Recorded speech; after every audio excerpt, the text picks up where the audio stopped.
అన్న మీరంతా అడగచ్చు, ఇంత పైకి ఎక్కి వీళ్ళు ఏం చేస్తూ ఉండర్రా అని. అన్న మేము వాటర్ ట్యాంక్ నీళ్ళ ట్యాంక్ కమ్మి కట్టడానికి వచ్చినామన్నా. చూడండి అన్న, కింద మెటీరియల్ మోసుకొని వచ్చి పెడతా ఉన్నాము. అది ఎంత దూరం ఇంకా మెటీరియల్ మోసుకొని వస్తా ఉన్నాము చూడండి అన్న. అక్కడ మా వాళ్ళు ఇద్దరు పోతున్నారు కదా, ఆ పంపు సెట్ కనబడుతాం కదా, ఆ సెట్ వెనకాల ఇంకా కమ్మి మోసుకొని వస్తా ఉన్నామన్నా.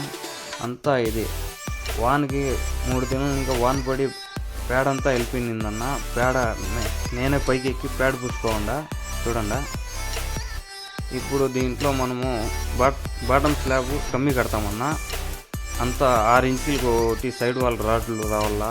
అంతా మెటీరియల్ సైడ్ వాల్స్ అనేది జిగ్జాగ్ వస్తుంది. అది చూడండి అన్న, ఎంత దూరం ఇంకా కమ్మి మోసుకొని వస్తున్నారు మా వాళ్ళు. భుజాలంతా మంట అంటారు మళ్ళంక వచ్చి. అన్న కమ్మి పనోళ్ళు భలే బాధపడతారన్న. కమ్మి పనోళ్ళు ప్రతి ఒక్క పనోళ్ళు బాధపడతారు, కానీ ఇట్లా మెటీరియల్ దూరం ఉంటే ఇంకా కొంచెం కష్టం అయిపోతుంది.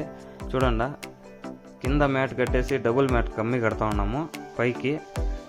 అదే అట్లే పైకి ఎత్తి మళ్ళీ దానికి గుర్రాలు పెడతామన్నా. గుర్రాలు 6 ఇంచులు హైట్ కొట్టుకున్నాము. అంతా ఈ ట్యాంక్ అంతా ఒక 14 చైర్స్ అనేది పెడతాము. చూడండి మా వాళ్ళు పెడతా ఉన్నారు 14 చైర్లు అంతే.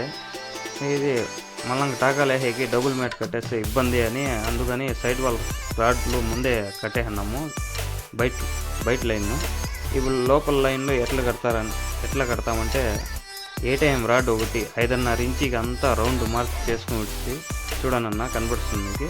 దాంట్లో 6 ఇంచులు జిగ్ జాగ్ కట్టుకుంటూ వచ్చేస్తామన్నా. అన్న వీడియో నచ్చితే లైక్ చేయండి అన్న, షేర్ చేయండి.